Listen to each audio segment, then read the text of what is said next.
Hello and welcome back to another video on Insider English. Today it's the ING thing. So what is this thing? Well, we'll call it the lotus Asian flower connected with Eastern philosophy. So this ING thing is what vibrates, the vibration. What do I mean by that?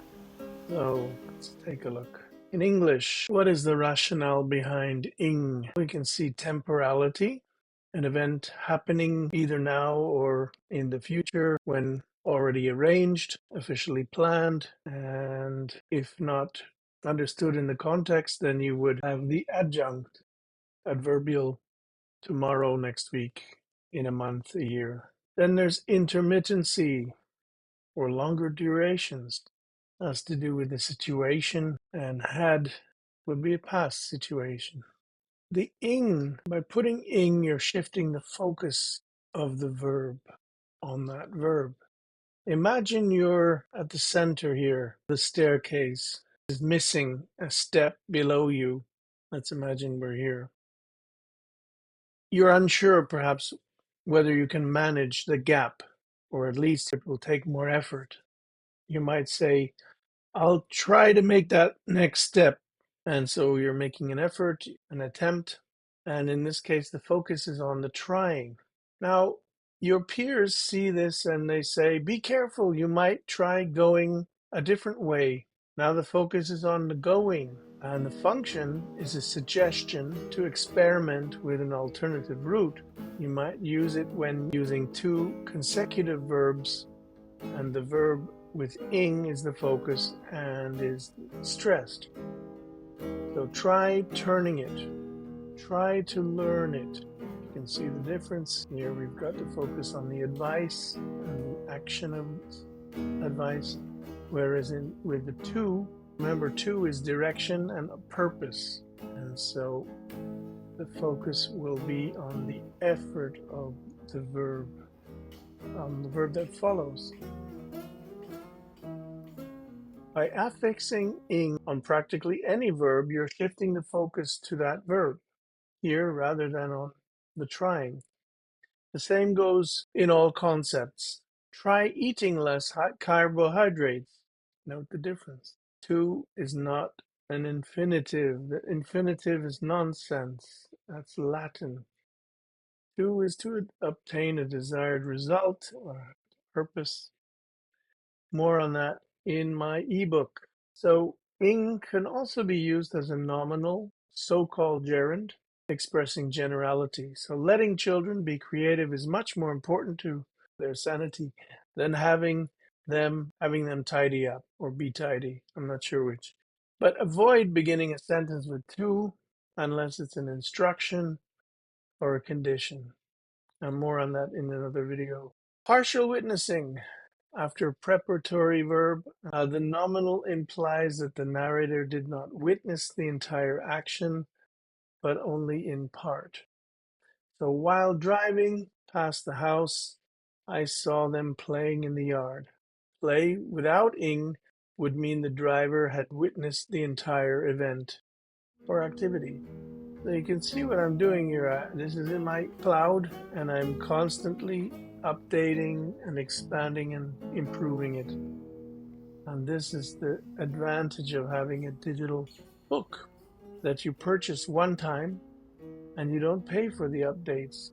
I do these regularly or included in the price. We have the emotional aspect of ing. So ing is a vibration, and so when we have stative verbs like know, want, well, maybe more things like understand, intellectual verbs, and we add an ing, then we're emphasizing the emotion. Consider, why do we affix ing to a verb phrase? I don't mind helping. I imagine doing.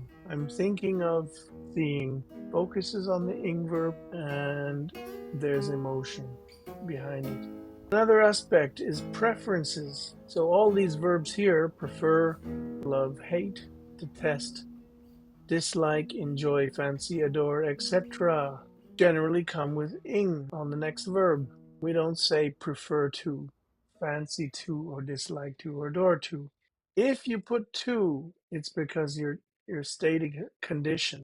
In certain circumstances, I like to do this, but not in others. Note that always use ing rather than to, except with the ones above marked with an asterisk. I adore working in the garden. I prefer doing the vacuuming to cooking. Here's a reason why we don't use to here, because we're going to use it comparative. So preferences. I can't stand something or doing something. I don't mind. I'm indifferent. So again, when we use to with preference verbs, it's because we mean only in certain circumstances. I love to dance. When? Only with a partner. Or I hate to get up early when it's still dark outside. I prefer to do the cooking if you do the washing up. Whatever comes to mind, but basically to has the condition. I hate to tell you this, but most native English speakers don't even know this phenomenon I'm talking about. Why not be generous and contribute something towards my posts if you benefit from them? So, just a reminder, I have Buy Me a Coffee, and I'll post the link there. I hope you support me. Remember is another verb we use with either to or with ing. And here you can see the difference. To points towards a future context. When we use another verb with ing, we're talking generally about a past context. I remember talking about this with my students, and they got it. And they begin to understand the feeling of ing, the emotion of ing, the intensity, the attraction. Finally, you've got some other things here we will get into another time. So again, with this to thing, the so-called preparatory verbs, you have a collocated to. I think it just helps with pronunciation. If you want to practice these, it helps to get it into your ears.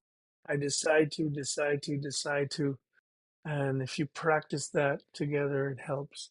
But the to is actually not together with the verb. It always comes with a prepositional phrase, to. I always say, I give the lists because some people like to work with lists. You can work with them, as I say, if it helps to some degree, but avoid the rote learning. Listen to yourself speak. You can use German or whatever language is your native language, and you can make meaningful contexts with these. So this is the extent of my work. You can see some of it is adapted because I don't actually talk about continuous tense. This is an aspect, not a tense. But basically, you can get an idea from these tables and so on. So thanks for watching. Be sure to subscribe, like. Thanks. Bye bye.